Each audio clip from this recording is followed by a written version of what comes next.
déjà sélectionné et je vais vous demander de prendre la feuille. Hein. Il y a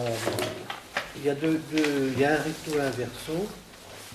Le recto, c'est l'écriture la plus grande écriture. Hein. Ça commence au verset 1. Tous les publicains et les pécheurs, hein, vous voyez, hein, c'est le chapitre 15. En fait, c'est la reprise du thème qui nous est proposé par la formation. Sauf qu'ici, il y a deux caractéristiques de ce texte. D'abord, le père Roland Ménet, qui est un jésuite exégète, a essayé de traduire le texte de manière très, très proche, hein, de l'original. Hein. C'est-à-dire que, par exemple, quand il a trouvé un mot grec, il emploie toujours le même mot pour traduire le même mot grec. Hein. Et il essaie de garder même la place des mots, hein, dans la phrase. Hein. Parce que dans le rythme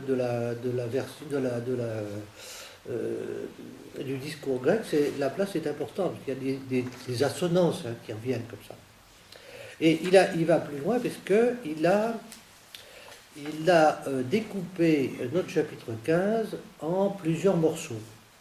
Il y a un morceau qui se détache en haut, hein, les deux premiers versets. Hein. Et puis après, il y a une introduction qui est hors cadre, d'une certaine manière, mais qui introduit deux discours qui sont nettement différenciés.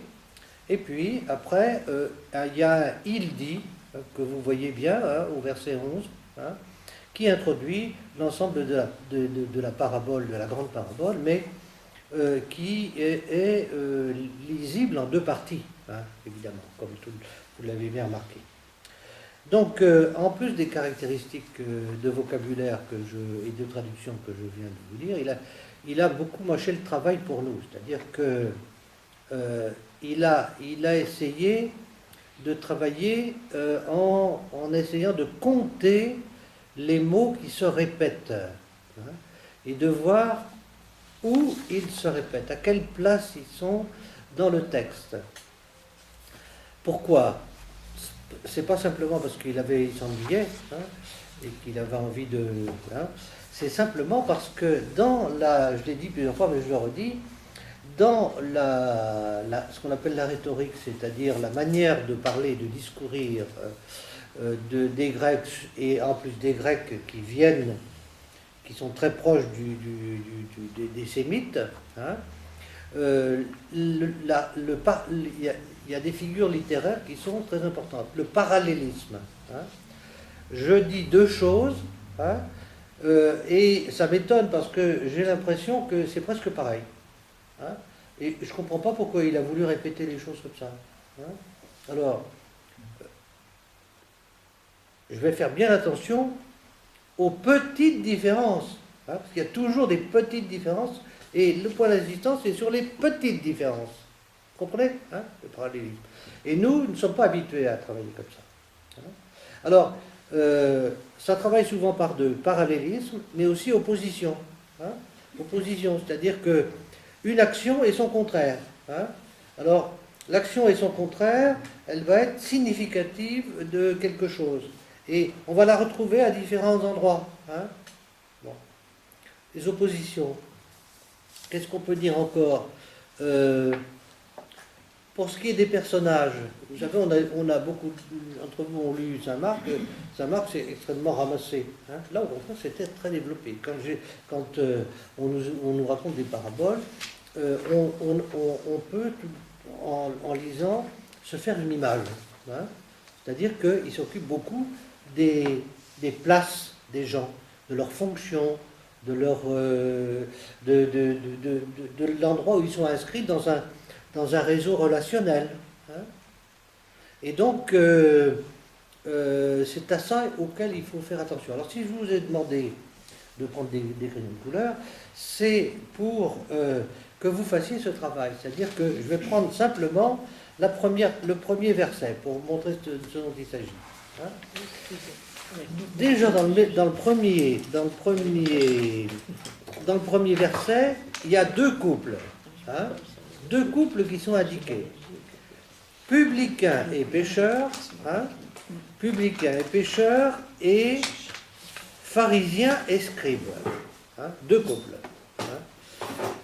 Quand je vois deux couples comme ça, je fais un pont avec mon... Hein, parce que après je vais continuer ma lecture et donc c'est important parce que c'est l'introduction. Hein.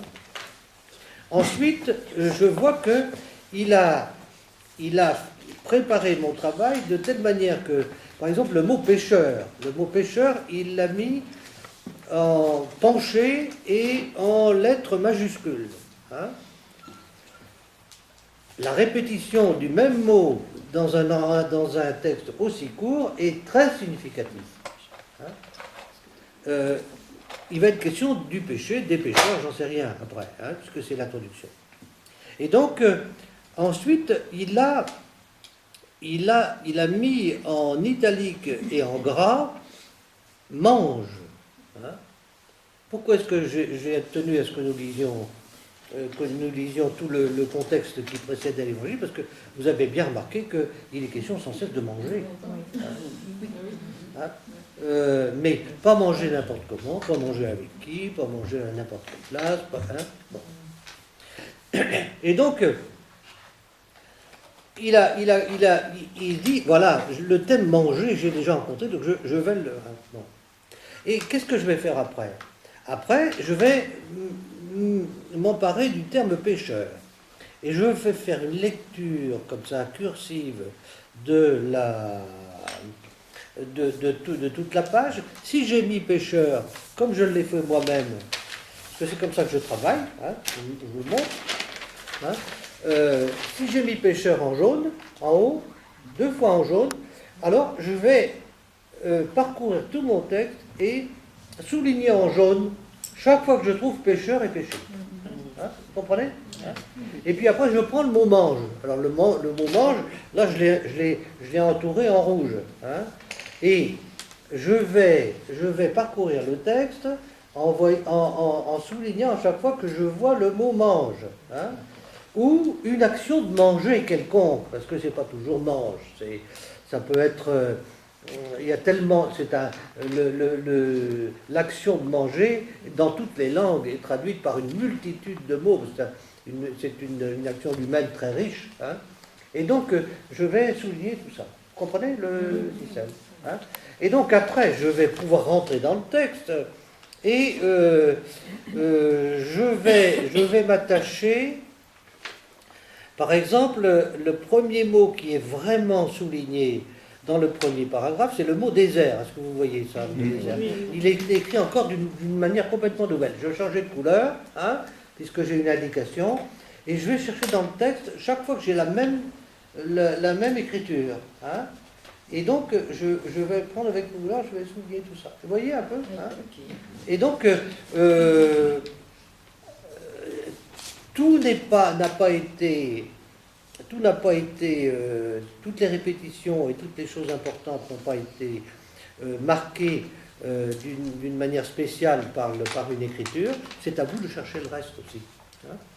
D'accord. Alors, donc, et ce que je voudrais vous montrer, c'est comment il y a une cohérence et une progression dans le texte qui n'apparaît pas, qui est invisible, hein, lorsqu'on lit le texte d'une manière cursive et qui n'apparaît que lorsqu'on fait ce travail de vocabulaire, parce que ça fait partie de leur manière d'écrire et de parler. Et donc, c'est une manière qui permet d'approcher d'une manière... D'abord, je vous ai reproché ça une fois l'autre jour, que vous n'étiez pas assez près du texte, c'est-à-dire que vous vous servez, quand vous lisez l'Évangile, non pas du texte, mais de toutes les idées que vous avez dans la tête. Hein. Et donc là, ça nous oblige à lire. Hein, vous comprenez ça? Donc voilà. Hein. Autour de manger, on suit le mot manger ou tout ce qui a rapport avec... Alors, tout ce qu'il y a autour vous allez voir que le mot manger, c'est un mot très riche. Donc, il y a plusieurs manières de traduire. Hein. Alors là, pour le mot manger, vous allez voir, vous allez souligner toute la gamme, hein, de manger. Hein.